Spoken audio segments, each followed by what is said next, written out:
This is Generation Stadia, giving you that daily dose of everything and anything cloud gaming related, and today we're here to talk about some Stadia news. We're going to be going over quite a few game updates in today's video, including 2 really big delays. We'll also be covering a bit about Black Friday as well as the possible game leak, but first I want to talk about a bit of news last week that you may have missed. This is coming to us via StadiaSource.com, and I'll be sure to put a link to their website in the description below. Be sure to check them out. It appears that retail employees in the UK are now being prepped up to sell and market Google Stadia. This is a fairly common practice in the retail space, especially in the tech industry, so you can better help customers and be sure to inform them of what something is. But the real topic at hand here is the fact that Stadia seems to be getting pushed into the retail space more and more. They've already begun to sell the Stadia Premier Edition bundle in the States via Best Buy, and now it seems to be making its way across the pond to the UK. Truth be told, I'm very glad to see this finally happening. Depending on how long you've been a part of the Gen S community, you may remember a video I uploaded a long time ago. It was based on this very subject and the importance of entering the retail space.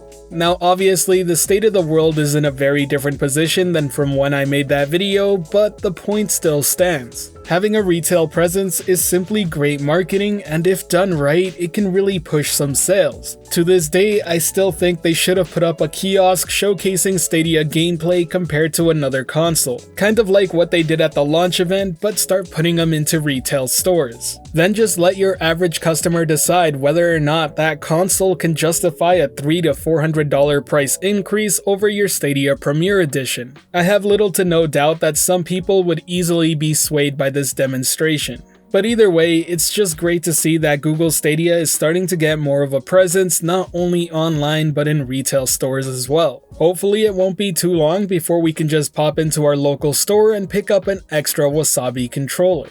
Speaking of the retail landscape, there are going to be some Black Friday deals on Google Stadia. There is currently a Stadia URL that takes you to a page titled Black Friday Deals, but what those deals are yet to be seen. Now we do know Best Buy in the US will be having the Stadia Premier Edition on sale for $74.99. That's about $25 off, and it's a pretty good price for that bundle. It'll be interesting to see what the deals are for games on the Stadia storefront though, and just how deep the discounts will get.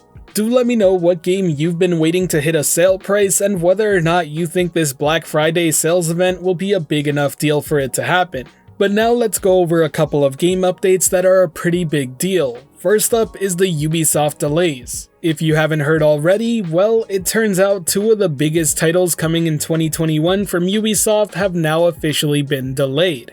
The first of which is a title that is confirmed coming to Google Stadia, and I'm talking about none other than Far Cry 6, which is a bit of a bummer considering the game was slated to release February 18th, 2021. Now it's being pushed back till sometime past April 1st. It could be much worse, but honestly speaking, it just sucks because this was one of the games I was looking forward to playing on Stadia early on next year. The second delay is for a title that hasn't been officially confirmed coming to Google Stadia as of yet, but considering it's Ubisoft and some of the hints toward this game making its way over, it's a pretty safe bet that yes, it probably is coming to Stadia as well. And the title I'm talking about is Rainbow Six Quarantine. Now this one doesn't bother me as much simply because the title was announced quite some time ago, and until now I don't believe we've been given any sort of release date. If I'm being completely honest with you, I totally forgot this was even a thing, and I say that as a fan of Rainbow Six Siege. Either way, it sounds like there may be more waiting to do until we start seeing more of this game, but I am excited to see what they can come up with. Rainbow Six Siege's destructibility is still unmatched by any game, and I can imagine some pretty cool scenarios being built for a horror-like scenario.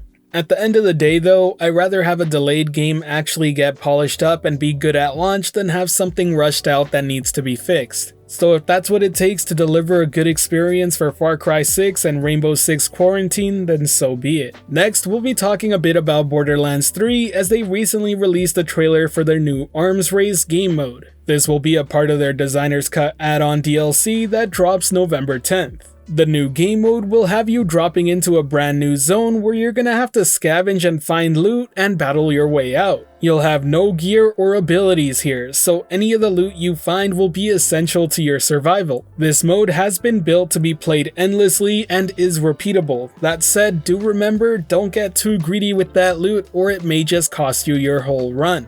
It honestly sounds like a pretty fun game mode to jump in and play a few runs of. I think a lot of the fun will depend on just how difficult it is and how lucrative the rewards are. But I could easily see this becoming a pretty popular mode if done right. That said, I am curious, how many of you out there are excited for the new Borderlands DLC and are waiting for it to drop? It's making me consider giving the game another go. I never got around to fully beating it, but I am curious to check out the new stuff coming out like this brand new game mode. The last game update I have for you today is coming from Outcasters, the Splash Damage Stadia exclusive title. For Halloween, they put out this brand new trailer showcasing the Cemetery Hills map. It's a bit of a spooky Halloween design and looks like a ton of fun. I really can't wait to play this game because I do have some pretty high expectations for it. Splash Damage is a very talented studio, and from what they've shown us of Outcasters, it looks like it'll be fitting for both casual and competitive players. Either way, I'm really hoping we get a release date for this title somewhat soon. Who knows, maybe we might even get a demo, at least I hope so. But now let's move on to the last bit of news I have for you today, and that's a possible game leak through the USK ratings board. The title in question here is called Murder by Numbers, and it's a title that's launched on the Switch previously. This is an indie game that has you investigating crime scenes where you have to solve puzzles for clues, question witnesses, and crack the case by the numbers. I can't say I'm too excited for this game. It looks like a visual novel mixed with Picross, and I don't even know how to play Picross to be completely honest with you.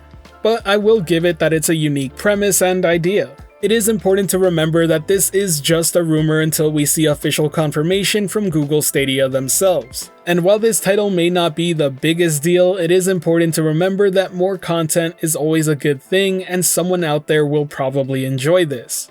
Who knows, maybe one of you in the Gen S community is a big fan of Picross, and if so, do let me know in the comments section below. Better yet, tell me if it's easy to learn.